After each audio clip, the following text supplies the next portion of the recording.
네, 여러분 너무나 반갑습니다. 울산교회 명성이 전국에 자자한데 오늘 이렇게 울산교회 방문해서 존경하는 우리 이호상 담임 목사님 또 여러 분들 이렇게 뵈니까 너무나 감격스럽네요. 찬양하는데 조금 전에 밑에서 이렇게 기도하는데 하나님께서 얼마나 감사한 마음을 주시는지 네, 한참을 울었던 조금 전에 그랬습니다.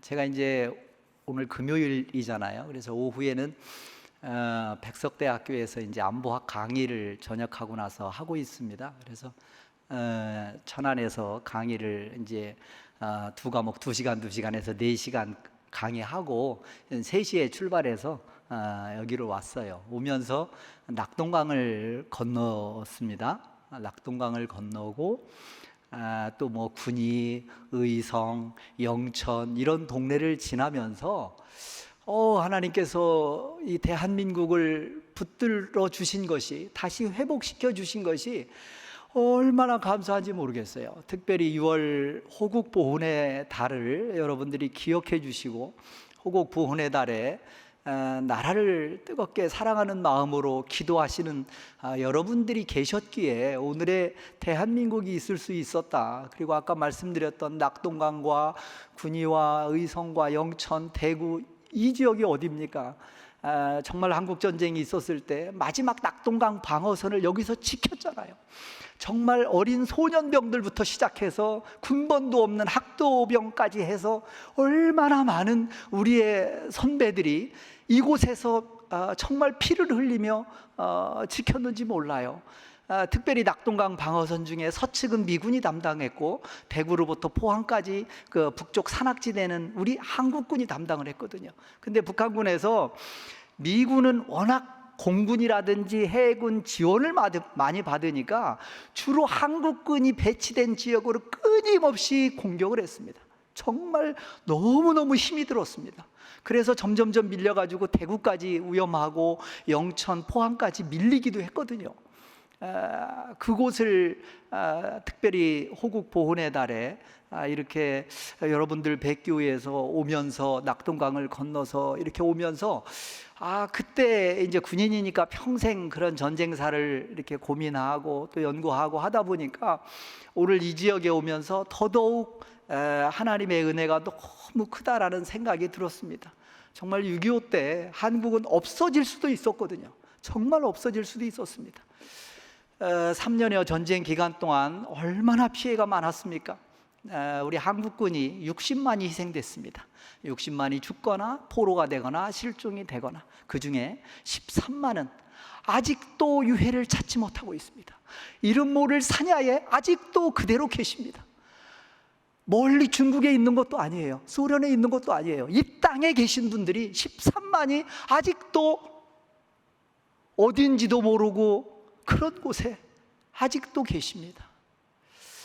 유엔군이요 정말 많이 희생이 됐습니다. 미군을 포함해서 54만이 사상이 됐습니다. 그 중에 6만여 명이 돌아가셨어요.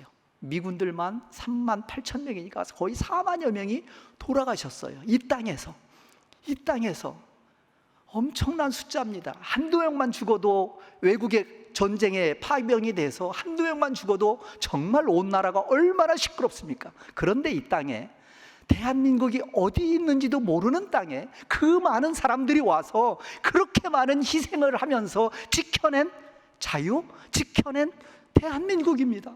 대한민국이에요. 물론 북한군도 희생이 많았죠. 북한군 80만이 죽었습니다. 군인들뿐만 아니라 전쟁이 일어나면 민간인은 더 많이 죽습니다. 현대전에선 그렇습니다. 남북한 각각 100만이 죽었어요. 그래서 총 500만 명이 희생이 됐습니다. 1000만 명의 이산 가족이 생겼어요. 10만 명의 고아가 생겼습니다. 10만 명의 과부가 생겼습니다.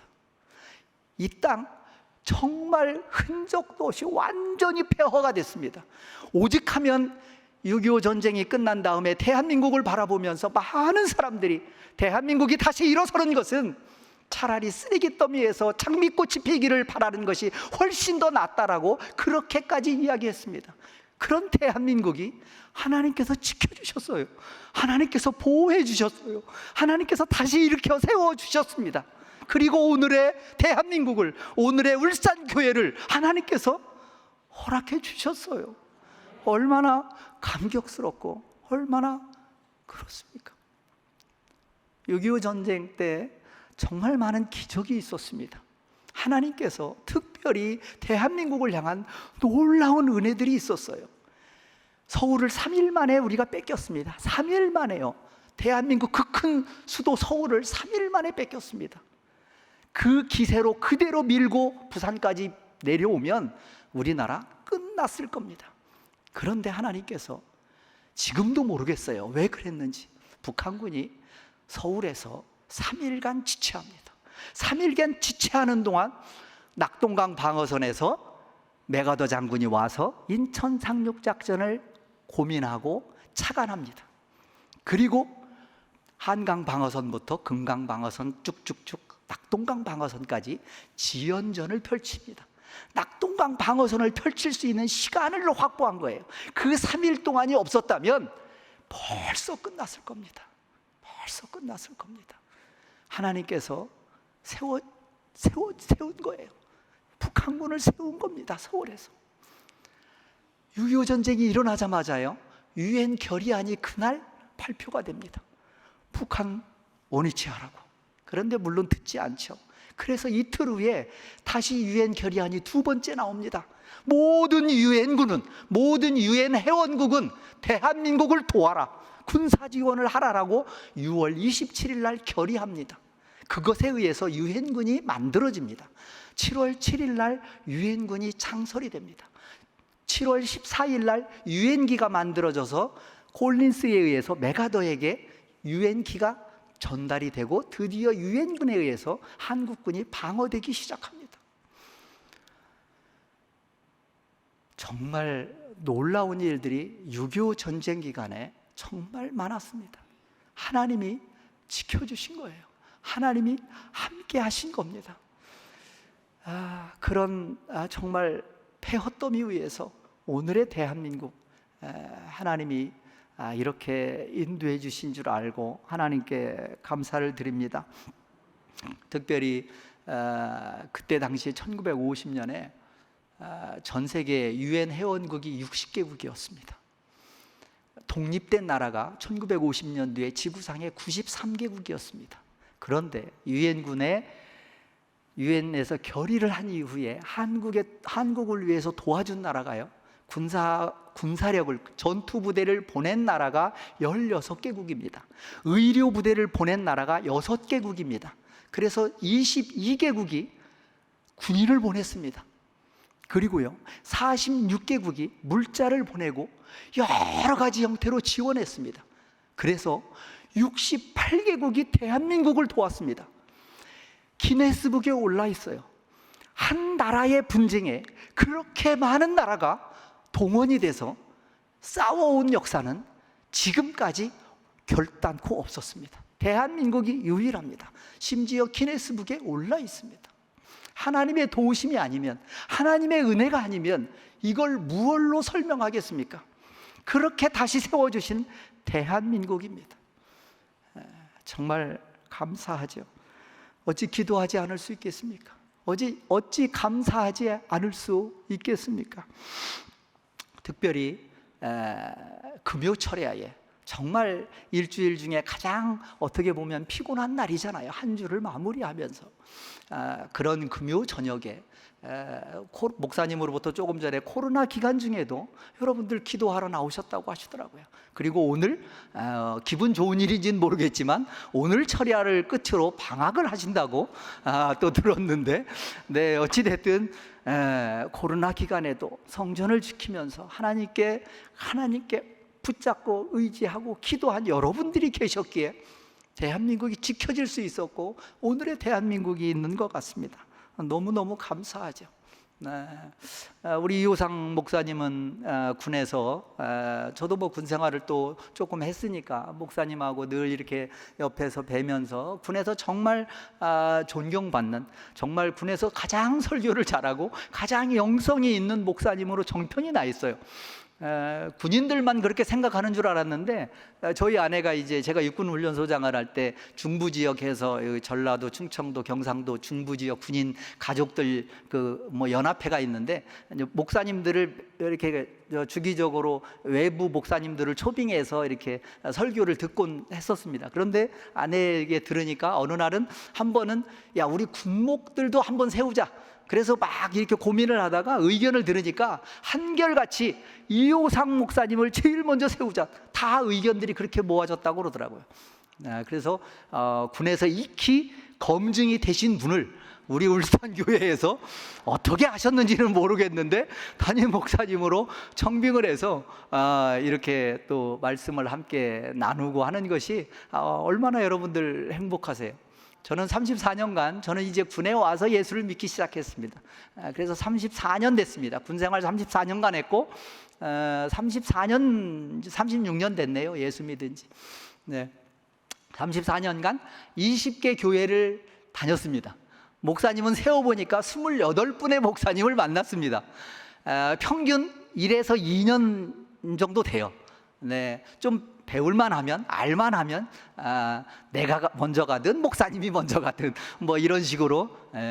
그래서 정말 영성 있고 실력 있고 그런 훌륭한 목사님 밑에서 정말 신앙생활을 변함없이 할 수 있다는 게 얼마나 큰 복인지를 정말 군생활하면서 구구절절히 느꼈거든요.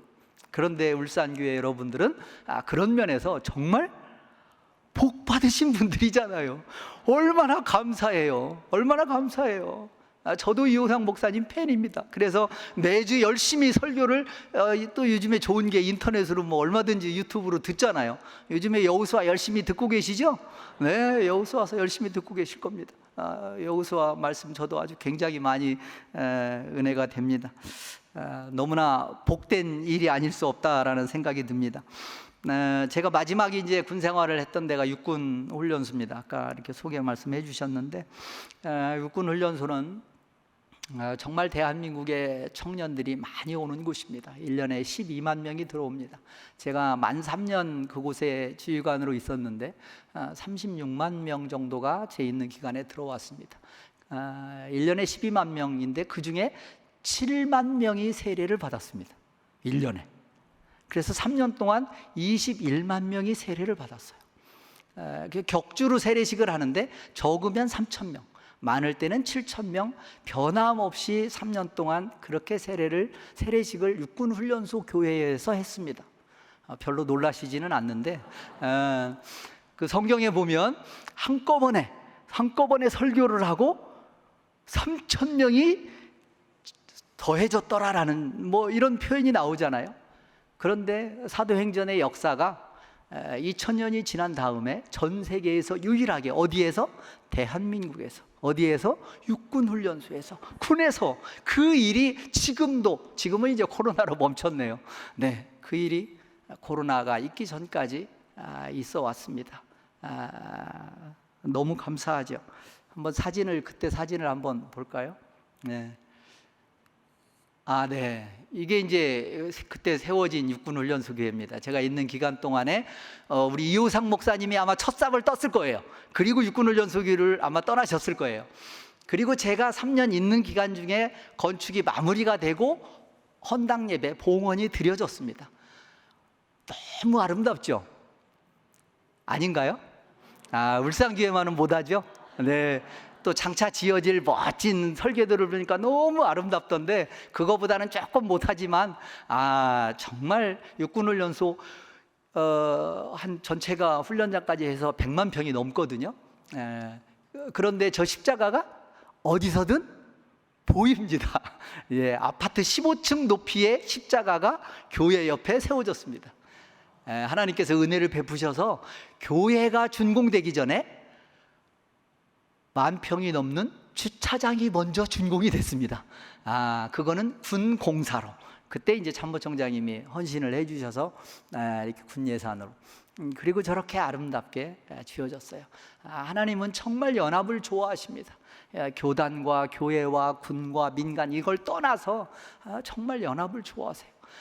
정말 한국교회가 연합해서 지어진 교회가 교파를 초월하여 민과 군을 초월하여 지어진 교회가 연무대 군인교회입니다. 그곳에서 얼마나 뜨겁게 찬양하는지 한번 잠깐 보겠습니다. 네, 한번 이걸 눌러주시죠. 네. 저 안에 5,000명입니다. 저게 새로운 예배당 아니에요.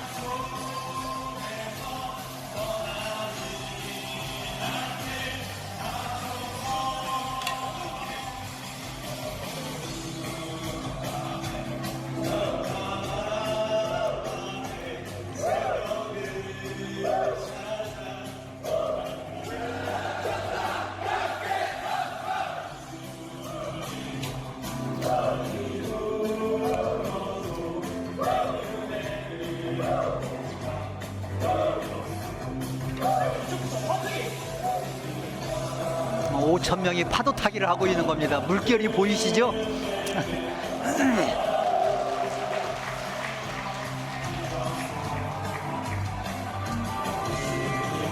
네, 밀물 썰물이 있습니다.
네.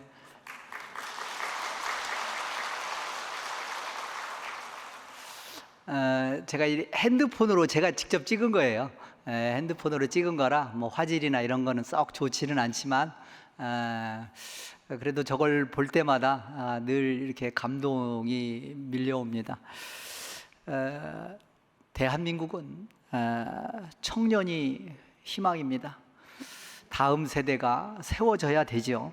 예수님께서도 3년 동안 오직 일꾼을 세우는 일에 전념하셨습니다. 여러분들은 삶의 현장에서 여러분의 삶의 현장에서 여러분은 누구를 세우고 있나요? 여러분은 누구를 세우고 있습니까?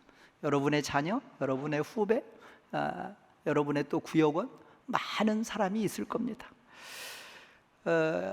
여호수아서 여러분들이 요즘에 이렇게 말씀을 듣고 있으니까 여호수아서는 아니지만 여호수아가 모세의 지도를 받아서 광야에서 첫 번째 전투가 있었죠. 르비딤에서 전투가 있었습니다. 르비딤에서 모세는 위에서 기도하고 현장에서는 여호수아가 싸우고 그 싸움을 승리로 이끈 다음에 하나님이 모세에게 특별한 지시사항을 하나 하더랍니다. 모세에게 야, 이걸 기록해라. 그리고 이걸 기념해라. 그리고 여호수아에게 귀가 닳도록 들려줘라. 귀가 닳도록 외워서 들려줘라 라는 하나님의 특별한 지시가 출애굽기 17장 14절에 나옵니다. 네. 하나님의 말씀, 하나님의 영적인 원리를 끊임없이 다음 세대에게, 그게 자녀가 됐든 우리 구역원이 됐든 누군가에게 끊임없이 가르쳐주고 일꾼을 세우라는 겁니다. 하나님의 특별한 말씀이 아닐 수가 없습니다. 자녀를 사진 하나, 네, 다음, 네, 자녀를 양육하는 한 아버지의 이야기입니다. 5명의 자녀가 있었습니다. 그 5명의 자녀 중에 유독 병약한 자녀가 있었습니다.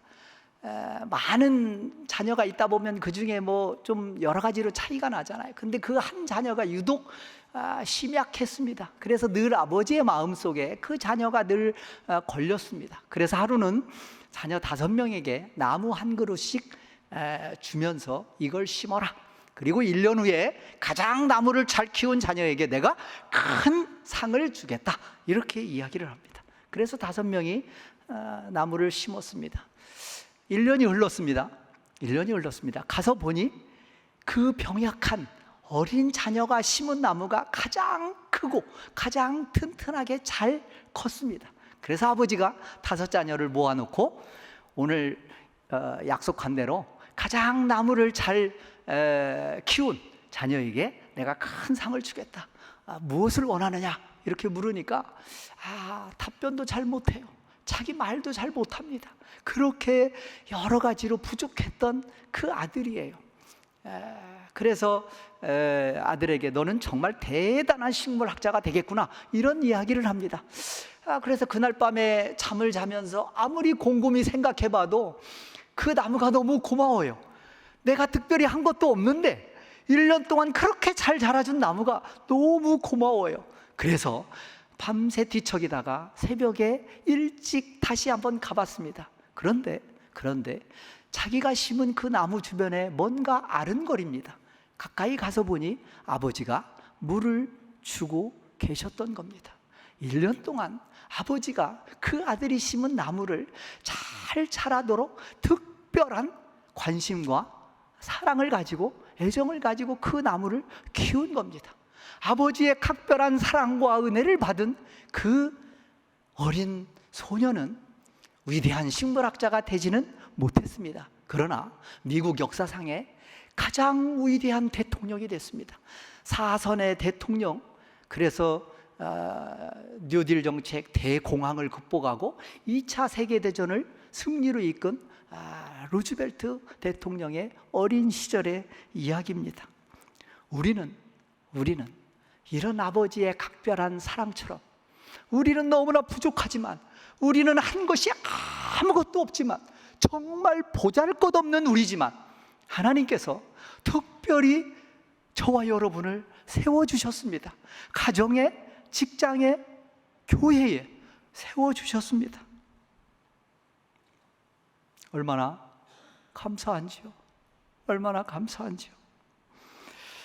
하나님은 늘 변함없이 우리를 지금 이 시간에도 돌보고 계십니다.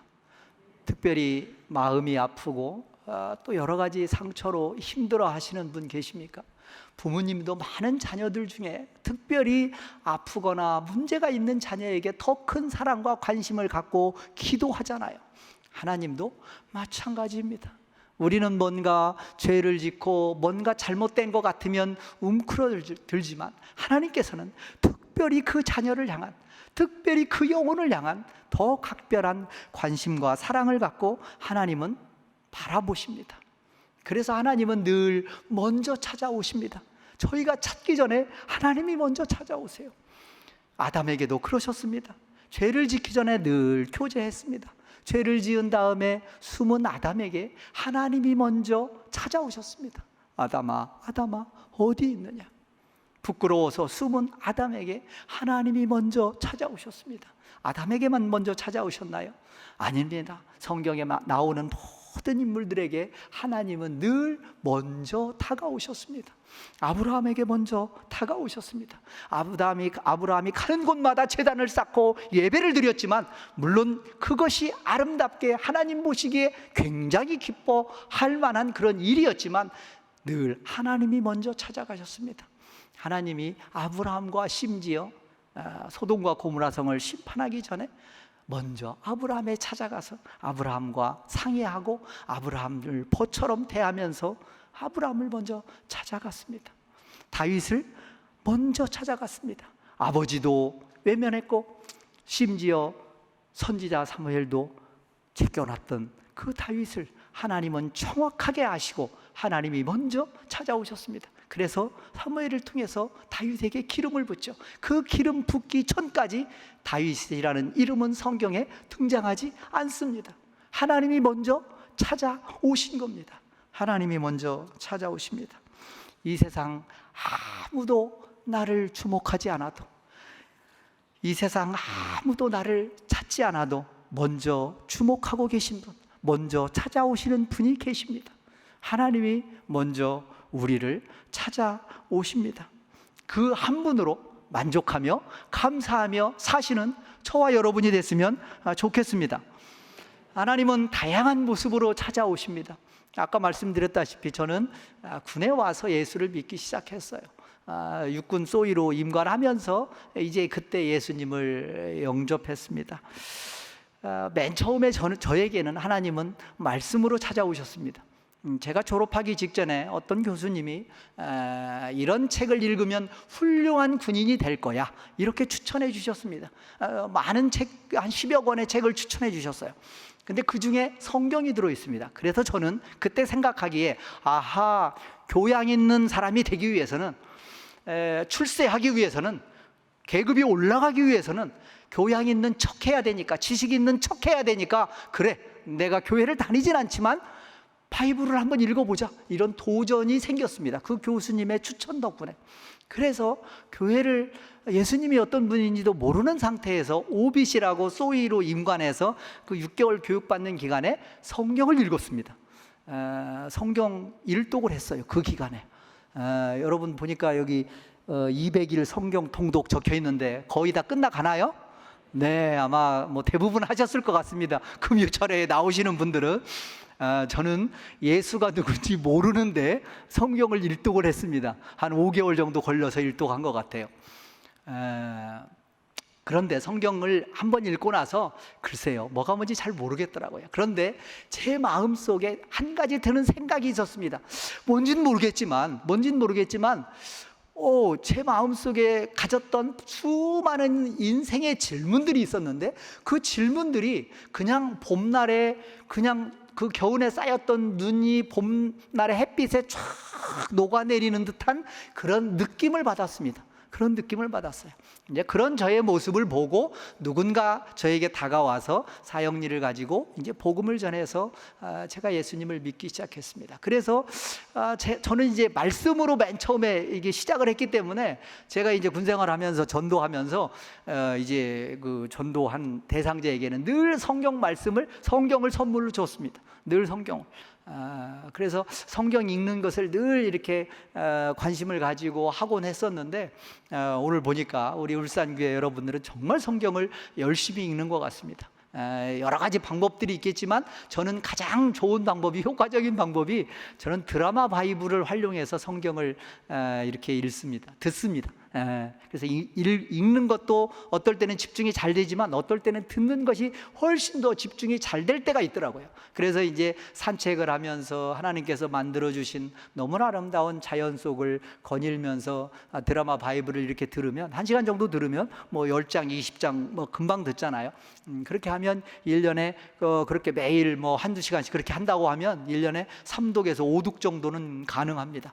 그렇게 또 성경을 읽는 방법이 있더라고요. 그래서 여러분들 중에 혹시 이제 이렇게 읽기가 눈이 불편하고 뭐 이런 여러 가지 요인들이 있을 수 있는데, 그럴 때 드라마 바이블을 활용해서 성경 말씀을 이렇게 읽는다면 너무나 좋을 것 같습니다. 또 하나님은 사람을 통해서 역사하십니다.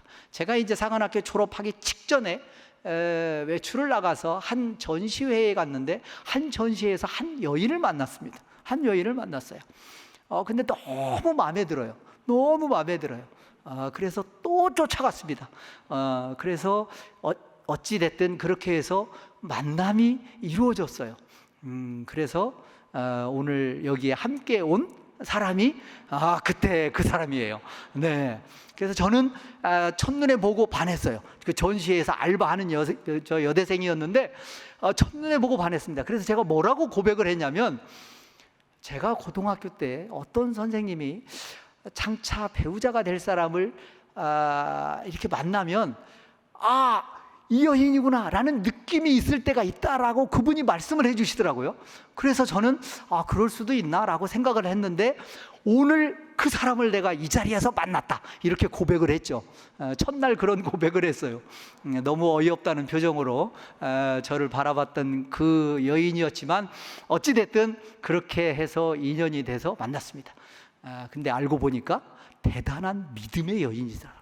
집안에 목회자가 계시고 지금은 장인어른이죠. 장로님이시고 4대째 집안의 여인이었습니다. 절대 안 될 것 같으니까 여자를 통해서 하나님께서는 또 저를 그렇게 완전히 돌아서게 이렇게 하셨습니다. 호랑이를 잡으려면 호랑이 굴에 들어가야죠. 네, 정신을 번쩍 차리고 호랑이 굴에 들어가야 됩니다. 그래서 사관학교 때 절에 열심히 다니고 노장 사상에 심취해가지고 이게 진리구나 이랬던 제가 한 여인을 만나니까 여성 앞에서 모든 게 무너지더라고요. 그런 거 다 내팽개치고 바로 어디로 가요? 사자굴, 호랑이 잡기 위해서 호랑이 굴로 들어가야죠. 교회를 갔습니다. 저희 아내가 다니는 교회에 서대문 쪽에 있는 교회에 갔습니다. 그래서 교회에 가서 같이 앉아서 예배를 드렸어요. 그래서 막 이제 군인이니까 뭐 씩씩하잖아요. 뭐 찬송한다 그러길래 벌떡 일어나가지고 막 소리 지르려고 했더니 옆에서 쿡쿡 찌르고 저는 음치거든요. 음치가 지금 창피하게 뭐 하냐고 그래서 저는 제가 잘나서 제가 그 여인을 잘 꼬셔서 그 여인이 저하고 만난 줄 알았어요. 그런데 나중에 보니까 하나님의 은혜였습니다. 하나님이 저희 장인어른의 기도를 들어주신 거예요. 하나님이 장인어른의 기도에 저를 도구로 써주신 거예요.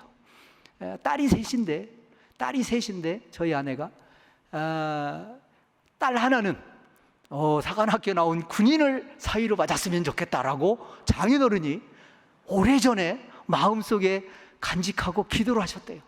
그게 저를 통해서 응답 받은 겁니다.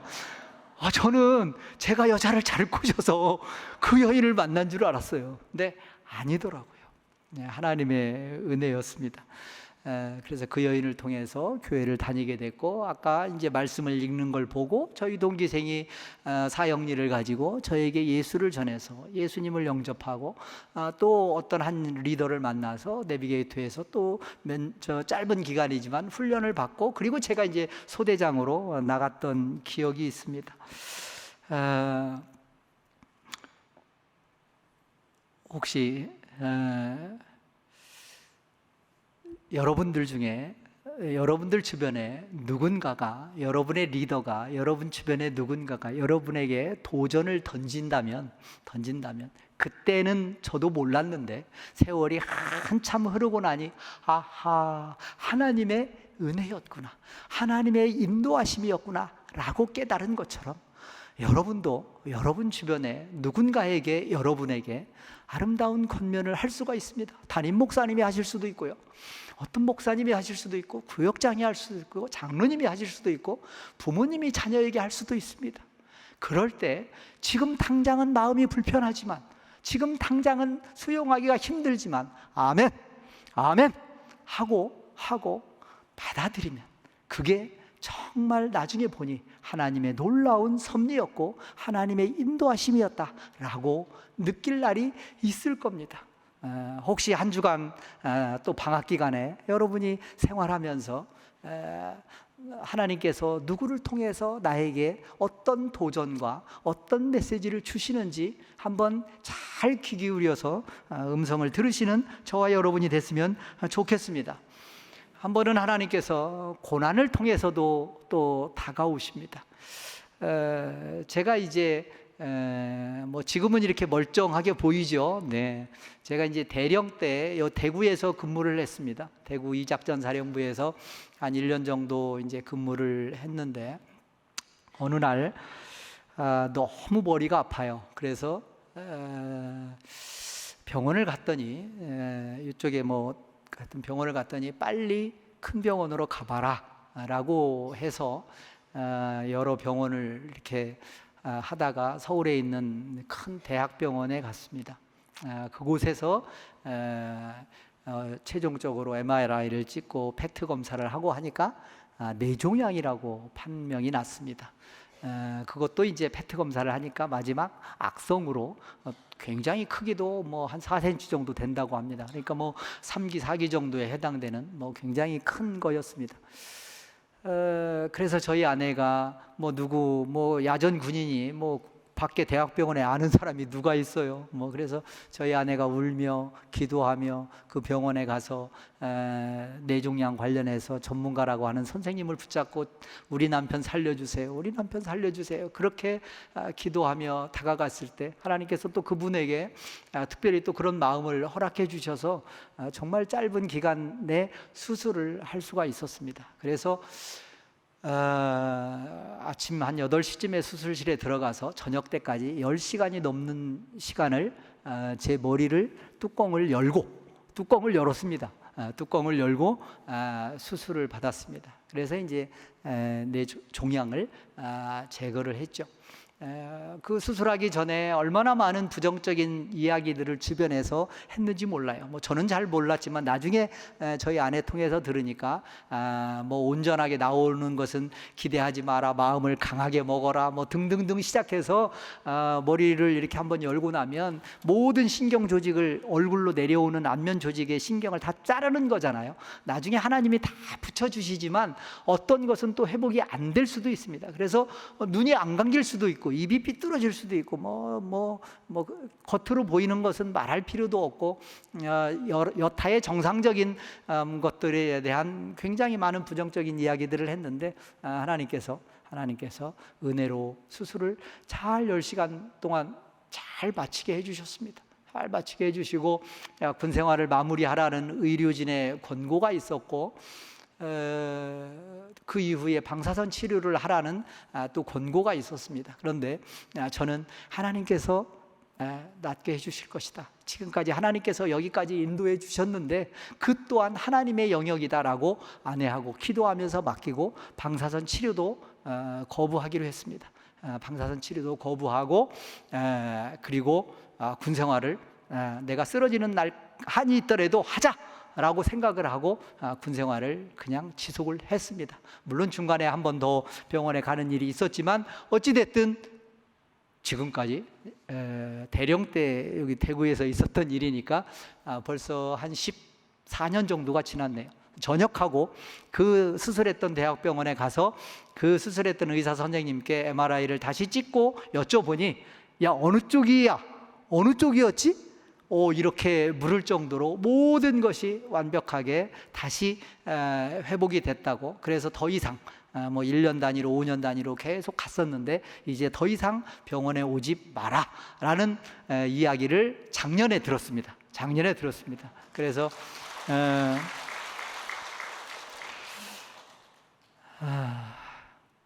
그래서 하나님께 정말 그때 죽을 수도 있었는데, 그때 군생활이 끝날 수도 있었는데, 그때 병신이 될 수도 있었는데, 그때 인생을 마무리할 수도 있었는데 하나님이 또 살려주시고 또 군에서 또 육군훈련소장까지 감당할 수 있도록 또 기회를 주시고 많은 훈련병들, 많은 간부들, 많은 조교들을 또 섬기면서 하나님께서 특별히 연무대 군인교회를 세우도록 그 일에 저를 또 사용해 주셨습니다. 그래서 얼마나 감사한지 모릅니다. 너무나 감사하죠. 늘 하나님은 사람을 통해서, 말씀을 통해서, 또 혹은 때로는 고난을 통해서 하나님께서 먼저 찾아오십니다. 하나님께서 먼저 찾아오시는 결정체는 다름 아닌 예수 그리스도시죠. 내가 뭐라고, 우리가 뭐라고 예수님을 이 땅에 보내주셔서 그분께서 십자가에 피 흘려 돌아가심으로 우리를 구원해 주셨잖아요. 미국의 워싱턴에 가면 뭐 다녀오실 분도 계실 텐데 한국전 전쟁 기념비가 있습니다. 그곳에 Freedom is not free라는 말이 쓰여져 있습니다. 우리가 누리는 자유는 공짜가 아니다라는 표현입니다. 우리는 공짜로 구원을 받았습니다. 내가 한 게 있나요? 없습니다. 공짜로 구원을 받았습니다. 그런데 진짜 공짜인가요? 아닙니다. 내가 볼 때는 공짜지만 하나님께서 보실 때는 친히 이 땅에 오셔서 십자가의 고난을 당하시고 죽기까지 스스로 희생하셨습니다. 십자가에서 예수님의 죽으심으로 내가 구원받은 겁니다. 내가 받은 나의 입장에서는 공짜지만 하나님이 보실 때는 엄청난 대가를 지불하고 저와 여러분을 구원하신 겁니다. 구원은 하나님이 보실 때는 공짜가 아닙니다. 그저 감사할 따름이죠. 평생 예수님의 십자가의 핏값으로 구원받은 저와 여러분, 평생 감사와 감격 속에서 살아가는 저와 여러분이 됐으면 참 좋겠습니다. 이렇게 늘 먼저 찾아오시는 하나님, 먼저 다가오시는 하나님, 그 모델이 저는 대한민국의 많은 선교사님들과 목회자들이 아닐까 생각합니다. 특별히 제가 멘토로 생각하는 여러분이 계신데 그 중에서 대한민국에 선교사로 오신 분들이 좀 계셔요. 사진을 한번 잠깐 제가 넘기겠습니다. 고난은 기적과 축복의 통로인 줄 믿습니다. 요 왼쪽이 샤프 선교사입니다. 샤프 선교사 부부가 젊은 날에 대한민국에 옵니다. 1904년도의 일입니다. 그래서 공주라는 땅에서 저 선교사 부부가 선교를 합니다. 1년 만에 남편이 장티푸스로 죽습니다. 샤프 선교사님이 홀로 미스 샤프 선교사님, 사 에리사님이 혼자 되셨습니다. 자기 남편이 선교지에서 풍토병으로 장티푸스로 이질로 죽었는데 사 에리사 미스 샤프 선교사님은 귀국하지 않고 38년을 이 땅에서 헌신합니다. 그러면서 유관순을 교육을 시키고 학교를 세워서 그렇습니다. 그 오른쪽에 분은 윌리엄이라는 분입니다. 프랭크 윌리엄 선교사님이신데요. 샤프 선교사님이 돌아가시고 나니까 곧바로 후임자로 보낸 선교사님입니다. 저 선교사님 오시자마자 자녀 5을 대한민국에서 조선 땅에서 낳습니다. 그런데 딸 둘이 하나는 태어나자마자, 하나는 8살에 딸 둘이 풍토병으로 죽습니다. 이 땅에서. 저는 생각했어요. 내가 만약에 외국에 선교사로 나갔는데, 내가 만약에 어딘가에 봉사하러 갔는데 그곳에서 내 자녀를 다 잃었다면 나는 그곳에서 계속해서 선교할 수 있을까? 내가 그곳에서 계속 그 사람들을 위해서 기도하며 그 사람들을 섬길 수 있을까? 저는 자신이 없더라고요. 그런데 저분들은 자녀가 이 땅에서 풍토병으로 죽어도, 자기의 배우자가 이 땅에서 풍토병으로 죽었어도 계속해서 이 땅에서 복음을 위해서 끊임없이 섬겼습니다. 그래서 그분들의 수고가 너무 자랑스럽고, 특별히 오른쪽 사진에 프랭크 윌리엄의 아들, 한국 이름으로는 우리암 선교사라고 부릅니다. 그 아들이 조지 윌리엄인데 가운데 있는 아이예요. 그게 이제 한국 이름은 우광복입니다. 부모님이 대한민국 사람이 하도 꿈에도 소원이 광복이라고 하니까 아들 이름을 한국식으로 광복이라고 지었어요. 물론 한자는 다르게 했죠. 일본 사람들이 늘 감시하니까. 그토록 대한민국 사람을 사랑했습니다. 그 아들이 다시 군인이 되어서 하지 장군이 군정을 할 때, 대한민국이 독립하고 나서 3년간 대한민국 정부가 들어서기 3년 동안 하지 장군이 군정을 합니다. 하지 장군이 군정을 잘 못했어요. 대한민국을 이해하지 못하고 군정을 했습니다. 아픔의 역사예요. 그런데 다른 건 다 잘못했어도 정말 잘한 게 하나 있습니다.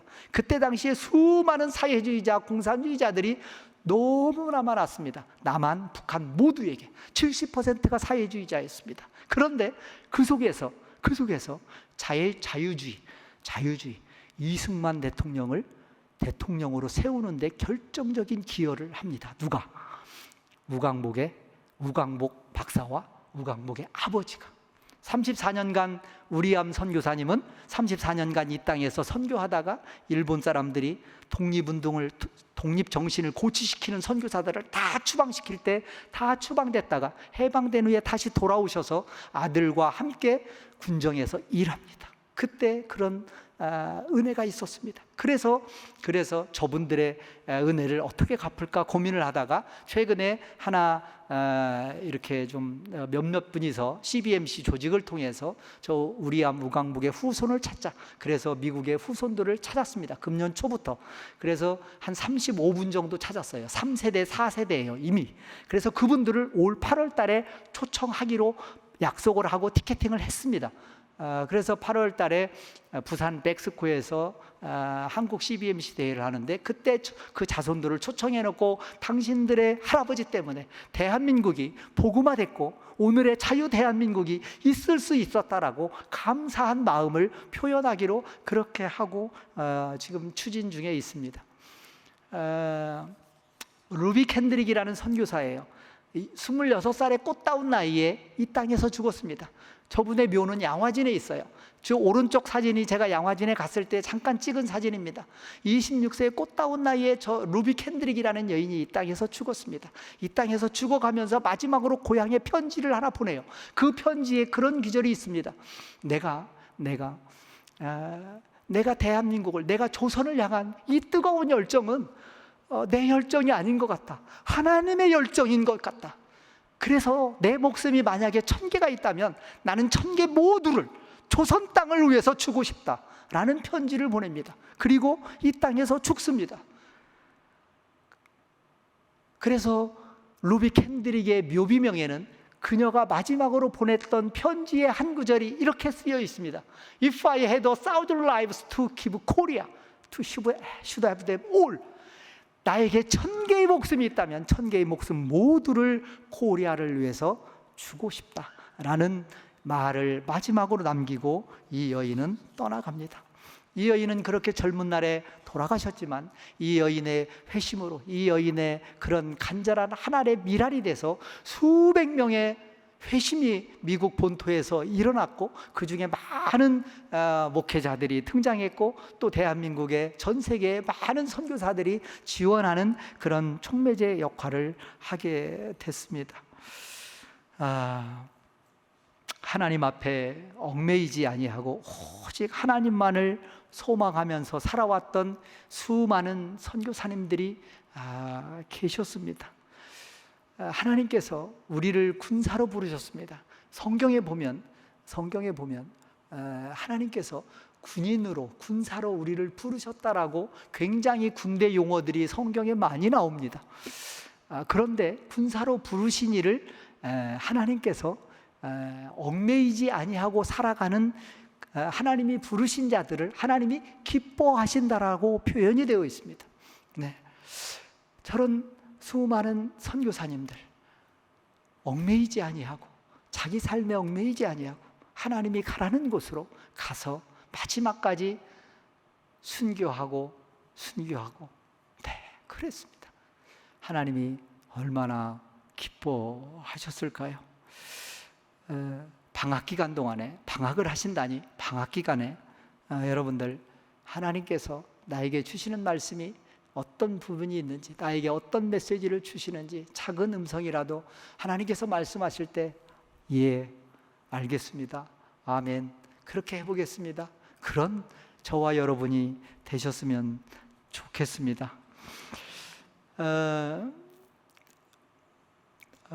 제가 이제 훈련소에 가니까 훈련소장으로 16년 연말에 갔는데 목사님 벌써 9시 11분이네. 거의 이제 기도하셔야 될 시간들이 요 말씀만 같이 함께 나누고 이제 마무리를 해야 될 것 같습니다. 훈련소에 가니까 그 폐렴 환자가 매년 600명씩 생기더라고요. 600명씩. 근데 이제 1년에 12만 명이 들어오니까 그 중에 600명 폐렴 환자 생기는 것은 대부분 많은 간부들이 뭐 그 정도야 라고 생각을 하고 있더라고요. 그런데 저는 사실은 충격을 받았다는 게, 제가 가자마자 얼마 안 돼서 폐렴 환자가 동시에 한 3명이 생겼는데 3명 모두 급성 폐렴이 왔습니다. 그래서 폐렴이 급성으로 오면 하루 이틀 사이에 호흡이 안 됩니다. 그래서 에크모라는 그 호흡을 할 수 있는 체외 어떤 그 시설이 있는 병원으로 급하게 이송시키지 않으면 호흡을 못해서 죽습니다. 그래서 급하게 주변에 있는 대학병원에 이송한 적이 있습니다. 저는 그런 훈련소의 모습을 보고 어떻게 21세기에 훈련소에서 그렇게 많은 폐렴 환자들이 생기고 그런 이렇게 급성 환자들이 생기는가 너무 가슴이 아팠습니다. 그래서 안 되겠다.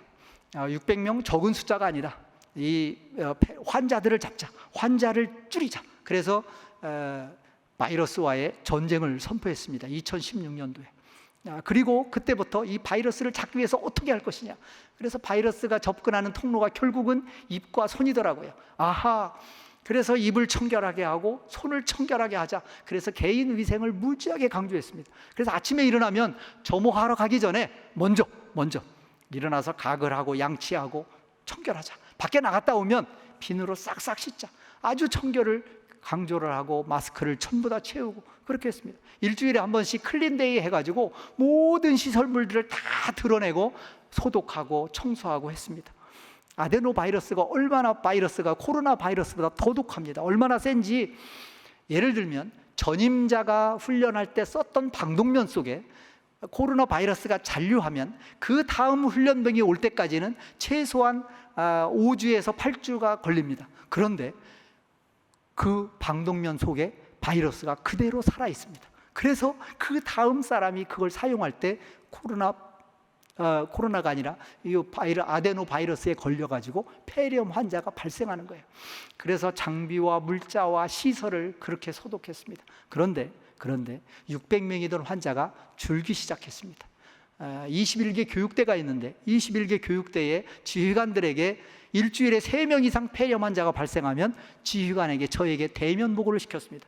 매주 폐렴 환자 현황을 상황 보고 시에 보고토록 했습니다. 그런데 600명이던 숫자가 줄기 시작했습니다. 1년 차에 30%가 줍니다. 2년 차에 50%, 60%가 줍니다. 제가 훈련소장으로 하던 3년 차에는 90%가 줄었습니다. 600명이던 폐렴 환자가 한 2자리 숫자로 줄었습니다. 60에서 80명으로 줄더라고요. 총으로도 잡을 수 없고 그 어떤 거로도 잡을 수 없는 그 세균과 바이러스를 우리가 노력하면 잡을 수 있구나. 그리고 이제 제가 전역하고 코로나가 터졌습니다. 대한민국에서 코로나를 잡기 위해서 얼마나 많은 예산을 썼습니까? 정말 천문학적인 숫자를 썼습니다. 그렇게 해서 겨우 위드 코로나 시대가 됐습니다. 그런데요, 정말 코로나가 무섭죠. 그러나 코로나보다 더 무서운 게 있습니다. 뭘까요? 악한 영적 바이러스입니다. 코로나 바이러스보다 악한 영적 바이러스가 훨씬 더 무섭습니다. 우리의 영혼과 우리의 신앙을 파괴시키는 악한 영적 바이러스가 우리를 갉아먹습니다. 신천지같이 가정을 파괴하고 교회를 파괴하는 악한 바이러스가 있습니다. 우리 내부에 하나님 중심이 아닌 내 중심으로 살아가겠다는 자아중심적 바이러스가 있습니다. 정신적, 심리적 바이러스가 우리를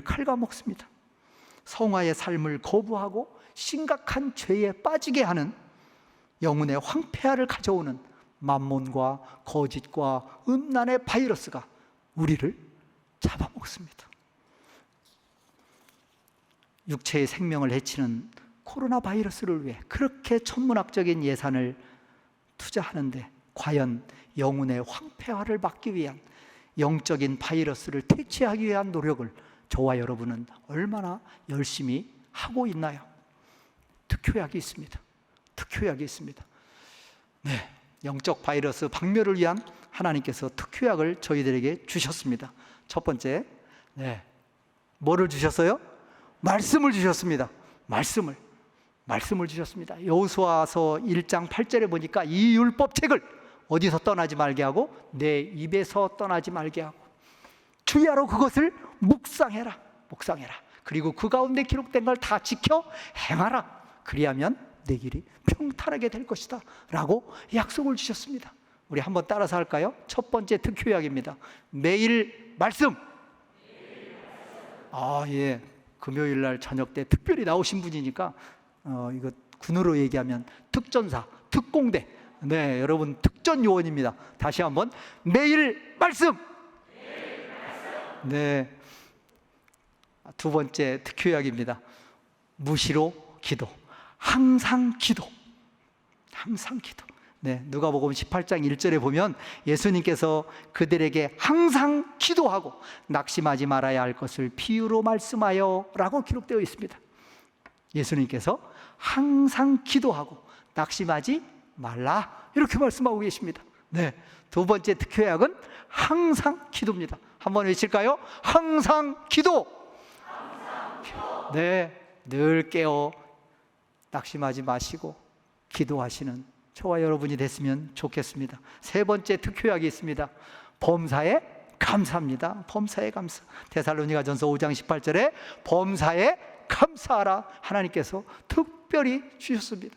그래서 영적 바이러스 박멸을 위한 특효약입니다. 매일 말씀하고 매일 말씀 보고 늘 깨어 기도하고 무시로 기도하고 일하면서 기도하고 걸어가면서 산책하면서 기도하고 범사에 늘 감사하시는, 그래서 영적 바이러스를 퇴치해서 놀라운 영적으로 다시 소생하는 저와 여러분이 됐으면 좋겠습니다. 네, 몇 가지 더 준비를 함께 나눌 말씀을 준비를 했는데 제가 시간 관리를 잘 못해서 시간이 많이 지났네요. 네, 그래서 마무리하도록 그렇게 하겠습니다. 네. 여러분들 마지막 결론으로 여러분들 지치지 말고 꼭 힘내서 하시라고 넘어가겠습니다. 멈추지 마시기 바랍니다. 제가 시를 하나 낭독해 드리겠습니다. 비가 와도 가야 할 곳이 있는 새는 하늘을 날고 눈이 쌓여도 가야 할 곳이 있는 사슴은 산을 오른다. 길이 막혀도 가야 할 곳이 있는 연어는 걸음을 멈추지 않고, 길이 막혀도 가야 할 곳이 있는 연어는 물결을 거슬러 오른다. 인생이란 작은 배, 그대 가야 할 곳이 있다면 태풍 불어도 거친 바다로 나아가라. 우리에게는 바라보아야 될 곳이 있습니다. 우리에게는 가야 할 곳이 있습니다. 우리가 꼭 가야 할 그곳만을 바라보며 뚜벅뚜벅 걸어가시는 저와 여러분이 되시기를 진심으로 축원합니다.